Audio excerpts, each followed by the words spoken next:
تو کچھ میں اس پر دلائل انشاءاللہ سلسلہ وار آپ کو ذکر کروں گا، اسے سماعت فرما لیجیے۔ سب سے پہلے تو یہ کہ قرآن مجید فرقان حمید میں ویسے تو بہت ساری آیتیں ہیں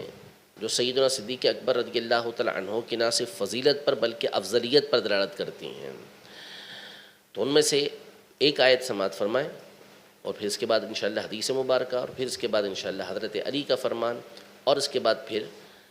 ایک جو قول ہے ہمارے اسلاف کا وہ میں آپ کے سامنے ذکر کرتا ہوں۔ قرآن مجید فرقان حمید میں اللہ پاک سورہ نور کی آیت نمبر 22 میں ارشاد فرماتا ہے وَلَا يَأْتَلِ أُولُو الْفَضْلِ مِنْكُمْ وَالسَّعَةِ أَنْ يُؤْتُوا أُولِي الْقُرْبَى وَالْمَسَاكِينَ وَالْمُهَاجِرِينَ فِي سَبِيلِ اللَّهِ وَلْيَعْفُوا وَلْيَصْفَحُوا أَلَا تُحِبُّونَ أَنْ يَغْفِرَ اللَّهُ لَكُمْ وَاللَّهُ غَفُورٌ رَحِيمٌ۔ یعنی تم میں سے جو فضیلت والے ہیں اور وسعت والے ہیں وہ قسم نہ کھائیں کہ قرابت داروں کو، قریبی رشتہ داروں کو اور مسکینوں کو اور اللہ کی راہ میں ہجرت کرنے والوں کو نہیں دیں گے، اور انہیں چاہیے کہ وہ معاف کریں، درگزر کریں۔ کیا تم یہ پسند نہیں کرتے کہ اللہ تمہاری بخشش کرے، اور اللہ بخشنے والا مہربان ہے۔ یہ آیت مبارکہ اس وقت نازل ہوئی کہ جب واقعہ افک ہوا، حضرت سیدہ عائشہ رضی اللہ تعالی عنہا پر نعوذ باللہ تہمت لگائی گئی، جو مشہور واقعہ ہے، اور اللہ پاک نے آپ کی براءت پہ، یہ یعنی آپ پاکیزہ ہیں، اس پر اللہ پاک نے 18 آیتیں نازل فرمائیں۔ تو جب آپ کی براءت ظاہر ہو گئی اور آپ کا پاکیزہ ہونا، آپ کا نبی پاک صلی اللہ تعالیٰ علیہ وآلہ وسلم کی بلند و بالا خاتون ہونا، اور بالکل اللہ پاک نے آپ سے تہمت کو دور فرما دیا، تو حضرت ابوبکر صدیق رضی اللہ تعالیٰ عنہ کے خالہ زاد بھائی تھے حضرت مصطح رضی اللہ تعالیٰ عنہ۔ یہ بدری صحابی ہیں اور مہاجر ہیں، یہ غریب تھے، اور حضرت ابوبکر صدیق رضی اللہ تعالیٰ عنہ ان کو اور ان کے گھر والوں پر بہت خرچ کیا کرتے تھے، ان کو دیا کرتے تھے۔ ان کا سارا جو انتظام تھا، ساری ان کی کفالت تھی، وہ سیدنا صدیق اکبر رضی اللہ تعالیٰ عنہ کیا کرتے تھے۔ یہ بھی اس کام کے اندر شامل ہو گئے تھے کہ جو فتنہ کھڑا ہوا تھا واقعہ افک کا، تہمت لگنے کا، تو یہ اس کے اندر شامل ہو گئے۔ تو حضرت ابوبکر صدیق رضی اللہ تعالیٰ عنہ نے قسم اٹھا لی تھی کہ میں مصطح کے اوپر اب خرچ نہیں کروں گا، کہ آپ کی بیٹی تھی، آپ کی شہزادی تھی حضرت سیدہ عائشہ رضی اللہ تعالیٰ عنہا، اور ان کے اوپر جو الزام منافقین نے لگایا اس میں انہوں نے اور بعض اوروں نے ساتھ دے دیا، تو ایک قلبی طور پر آپ کو تکلیف ہوئی، اذیت ہوئی کہ میں خرچ کروں اور یہ میرے ساتھ اس طرح کا معاملہ کرے، تو آپ نے قسم اٹھا لی کہ میں اب ان کے اوپر خرچ نہیں کروں گا۔ وہ بڑی آزمائش میں آ گئے، تو اللہ جل شانہ نے آیت نازل فرمائی اور فرمایا کہ جو فضل والے ہیں، اولو الفضل، جو فضیلت والے ہیں، وہ اور جو مالی وسعت والے ہیں، وہ اس طرح کی قسم نہ کھائیں، اس طرح کی قسم نہ کھائیں کہ ان کو نہیں دیں گے۔ یہاں پہ لفظ ہے اولو الفضل والسعہ، کہ جو فضیلت والے ہیں اور مالی وسعت والے ہیں، یعنی جن کو اللہ نے آخرت کی فضیلت بھی عطا کی ہے، دنیا کی فضیلت بھی عطا کی ہے۔ علماء نے اس مقام پر واضح طور پر لکھا ہے کہ اس آیت میں جو مراد ہیں وہ سیدنا صدیق اکبر رضی اللہ تعالیٰ عنہ، کہ آپ ہی نے قسم کھائی تھی اور آپ ہی کے لیے خاص طور پر یہ آیت مبارکہ نازل ہوئی۔ تو امام فخر الدین رازی رحمۃ اللہ تعالیٰ علیہ، جو قرآن پاک کے مشہور مفسر ہیں، وہ اپنی تفسیر کبیر میں ارشاد فرماتے ہیں کہ اجمع المفسرون علی ان المراد من قولہ اولو الفضل ابو بکر، کہ مفسرین کا اس پر اتفاق ہے کہ اللہ پاک کے اس فرمان میں اولو الفضل، فضیلت والے، جن کو اللہ نے فضیلت عطا کی ہے،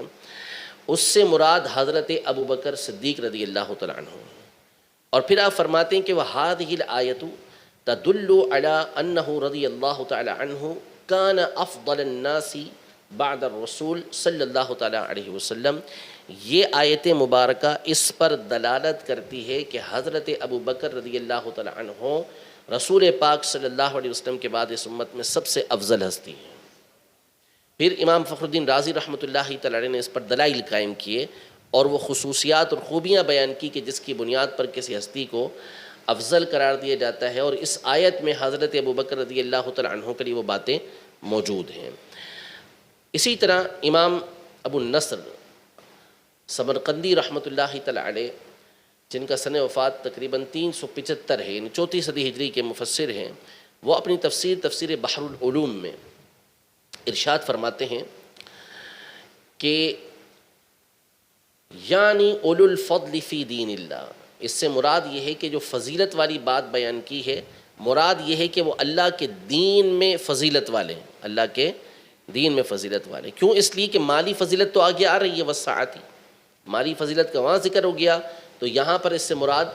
دین کی فضیلتیں، آخرت کی فضیلتیں جو اللہ پاک نے ان کو عطا فرمائی ہے۔ پھر فرماتے ہیں لِأَنَّهُ كَانَ أَفْضَلَ النَّاسِ بَعْدَ رسول اللہ صلی اللہ علیہ وسلم، یہ حضرت ابوبکر رضی اللہ تعالی عنہ کے حق میں نازل ہوئی اس لیے کہ آپ رسول اللہ صلی اللہ تعالی علیہ وآلہ وسلم کے بعد سب سے افضل ہستی ہیں۔ اسی طرح امام ابو حفص سراج الدین عمر بن علی بن عادل الحنبلی الدمشقی، سن وفات ان کا 775 ہجری ہے، قرآن پاک کی بہت بڑی تفسیر آپ نے اللباء فی علوم الکتاب کے نام سے لکھی ہے، تقریباً 30 کے قریب اس کی جلدیں ہیں۔ تو اس میں اس آیت مبارکہ کے تحت آپ بھی یہ ارشاد فرماتے ہیں کہ اجمع المفسرون علی ان المراد من قوله اولو الفضل ابو بکر، کہ مفسرین کا اجماع ہے اس پر کہ اولو الفضل سے مراد، اللہ پاک کے فرمان اولو الفضل سے مراد حضرت ابو بکر صدیق رضی اللہ تعالی عنہ ہیں۔ وَهَذَا يَدُلُّ عَلَىٰ أَنَّهُ كَانَ أَفْضَلَ النَّاسِ بَعْدَ الرَّسُولِ، اور پھر آپ نے بھی یہی فرمایا کہ یہ آیت مبارکہ اس پر دلالت کرتی ہے کہ جن کی فضیلت کو خود اللہ پاک ارشاد فرما رہا ہے اور ان کو اولو الفضل ارشاد فرما رہا ہے، تو وہ رسول اللہ صلی اللہ علیہ وسلم کے بعد سب سے افضل ہستی ہیں۔ اور پھر آپ نے بھی اس کے اوپر مزید دلائل ذکر کیں۔ یوں ہی اور علماء نے، جیسے صاحب تفسیر روح البیان نے، دکتر وہبہ زہلی نے التفسیر المنیر کے اندر، کہ اس امت میں نبی پاک صلی اللہ علیہ وسلم کے بعد جو آپ کی امت ہے اس میں سب سے افضل ہستی سیدنا ابو بکر صدیق رضی اللہ تعالی عنہ کی ہے۔ یہ تو ہو گئی قرآن مجید فرقان حمید کی ایک آیت، دیگر آیتیں انشاءاللہ سنیں گے۔ ایک حدیث مبارکہ جسے شاہ عبد العزیز محدث دہلوی رحمۃ اللہ تعالی علیہ نے تفسیر عزیزی میں، اور علامہ اکرم سندھی محدث نصر پوری رحمۃ اللہ تعالی علیہ نے الاحراق کے اندر، اور علامہ ہاشم ٹھٹوی رحمۃ اللہ تعالی علیہ انہوں نے الانوار المحمدیہ میں ابن السمان کی الموافقہ کے حوالے سے ذکر کیا کہ ابن السمان نے اپنی کتاب الموافقہ میں بسند صحیح، بسند صحیح،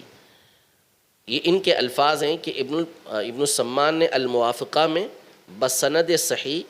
سیدنا امام جعفر صادق رضی اللہ تعالی عنہ سے روایت کیا،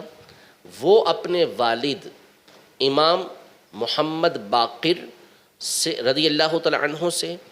وہ اپنے والد گرامی سیدنا امام زین العابدین رضی اللہ تعالی عنہ سے، اور وہ اپنے والد گرامی سید الشہداء سیدنا امام حسین رضی اللہ تعالی عنہ سے، اور وہ اپنے والد گرامی مولا کائنات سیدنا علی المرتضیٰ کرم اللہ تعالی وجہہ الکریم سے روایت کرتے ہیں کہ سیدنا علی رضی اللہ تعالی عنہ فرماتے ہیں کہ سمعت رسول اللہ صلی اللہ تعالی علیہ وسلم ما طلعت شمس ولا غربت على احد بعد النبیین والمرسلین افضل من ابی بکر، یعنی انبیاء اور مرسلین کے بعد حضرت ابو بکر سے بڑھ کر کسی ہستی کے اوپر، جو ان سے بڑھ کر ہو، کسی ہستی پر سورج طلوع نہیں ہوا نہ غروب ہوا ہے۔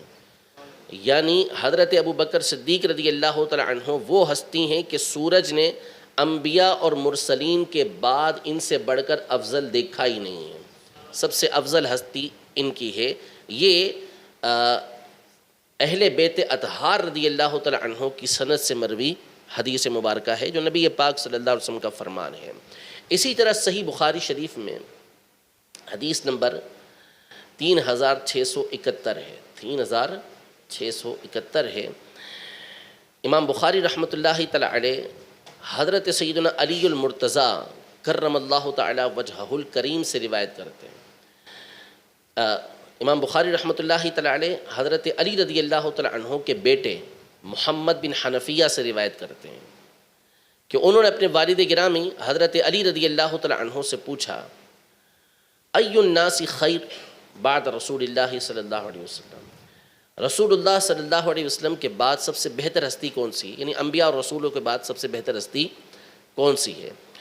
تو حضرت علی رضی اللہ تعالیٰ عنہ نے بغیر کسی تردد کے ارشاد فرمایا ابو بکر۔ کس کا فرمان ہے؟ حضرت علی رضی اللہ تعالیٰ عنہ کا، کہ کون افضل ہیں؟ حضرت ابو بکر۔ قلت ثم من، میں نے پوچھا اس کے بعد کون ہے؟ قال ثم عمر، فرمایا کہ اس کے بعد سب سے افضل ہستی حضرت عمر رضی اللہ تعالیٰ عنہ کی ہے۔ اب اس کے بعد حضرت محمد بن حنفیہ یہ فرماتے ہیں کہ وَخَشِيتُ أَن يَقُولَ عثمان، کہ مجھے اس بات کا خوف ہوا کہ کہیں آپ اب تیسرے نمبر پر حضرت عثمان کا نام نہ لے لیں، تو میں نے عرض کی کہ ثم انت، اس کے بعد آپ افضل ہیں۔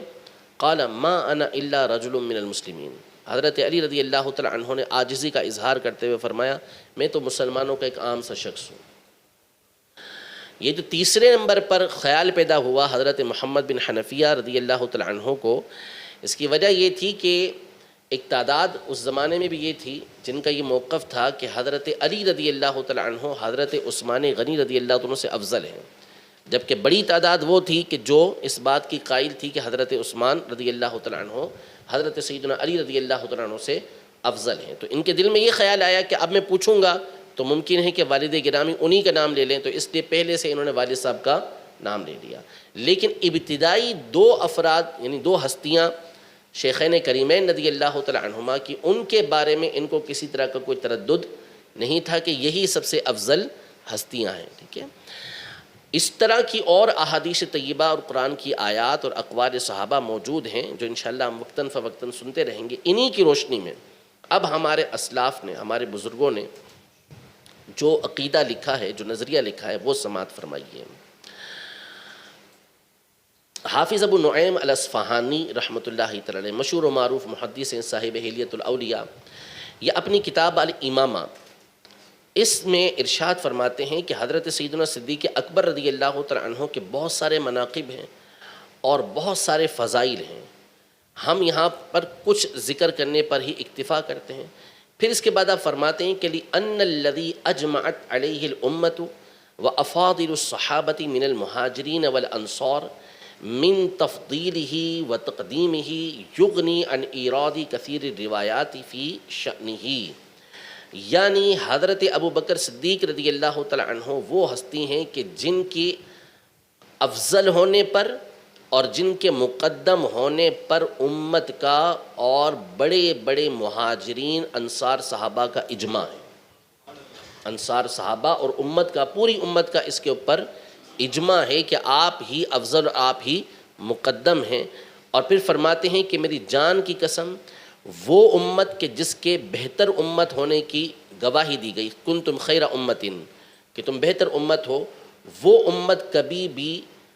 بدی کے اوپر، برائی کے اوپر جمع نہیں ہو سکتی، وہ ہمیشہ حق اور ہدایت کے اوپر ہی جمع ہوگی۔ اور امت کس پر جمع ہے؟ کہ حضرت ابو بکر صدیق رضی اللہ تعالی عنہ ہی سب سے افضل ہستی ہیں۔ امام الاحناف عبد القادر ابن محمد بن نصر اللہ القرشی الحنفی، متوفی سن 775 ہجری، اپنی کتاب الجواہر المضیئہ فی طبقات الحنفیہ میں فرماتے ہیں کہ افضل الصحابۃ علی الاطلاق ابو بکر ثم عمر رضی اللہ تعالی عنہما باجماع اہل السنہ، کہ اہل سنت کا اس پر اجماع ہے کہ علی الاطلاق تمام صحابہ میں سب سے افضل حضرت ابو بکر، پھر اس کے بعد حضرت عمر ہیں، ثم عثمان ثم علی رضی اللہ تعالی عنہما، ھذا قول جمہور اہل السنہ۔ پھر اس کے بعد وہ مجمع علیہ ہے پہلے والا، پھر اس کے بعد عثمان غنی رضی اللہ تعالی عنہ، پھر اس کے بعد حضرت سیدنا علی المرتضیٰ رضی اللہ تعالی عنہ، ان دونوں کا مقام ہے، اور ان دونوں میں حضرت عثمان غنی رضی اللہ تعالی عنہ یہ افضل ہیں۔ ھذا قول جمہور اہل سنہ، یہ جمہور اہل سنت کا موقف ہے۔ ہاں بعض اہل کوفہ جو ہیں وہ اس بات کے قائل تھے کہ حضرت علی رضی اللہ تعالیٰ عنہ حضرت عثمان غنی رضی اللہ تعالیٰ عنہ سے افضل تھے۔ اب یہ پھر ایک الگ مسئلہ ہے، اس پر پھر علماء کی تصریحات موجود ہیں